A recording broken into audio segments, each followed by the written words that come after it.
Je me lance dans l'arène.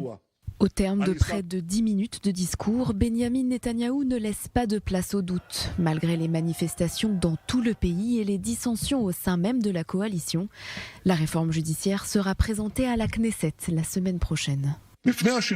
Ce n'est pas la fin de la démocratie, c'est le renforcement de la démocratie. Dans toutes les démocraties, y compris aux États-Unis, les élus du peuple choisissent les juges. Les États-Unis, la Nouvelle-Zélande ou le Canada, ne sont-ils pas des démocraties ? Conscient des tensions qui règnent actuellement, le Premier ministre israélien a néanmoins tenu à rassurer les opposants, rappelant la nécessité de l'unité du pays.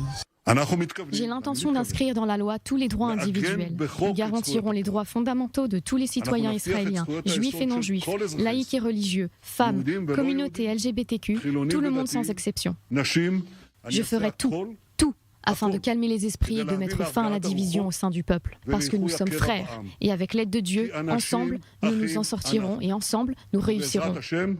Benyamin Netanyahou a affirmé être à l'écoute des craintes, y compris celles provenant de son propre camp. Son ministre de la Défense, Yoav Gallant, était supposé prononcer un discours appelant à suspendre la réforme.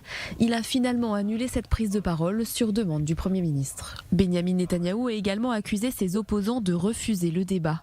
Réaction immédiate des leaders de l'opposition. Netanyahou a choisi d'ignorer son ministre de la Défense, les renseignements importants qui lui ont été transmis, des dizaines de milliers de combattants dans les réserves et la crise économique, et a choisi de prononcer un discours déconnecté plein de mensonges.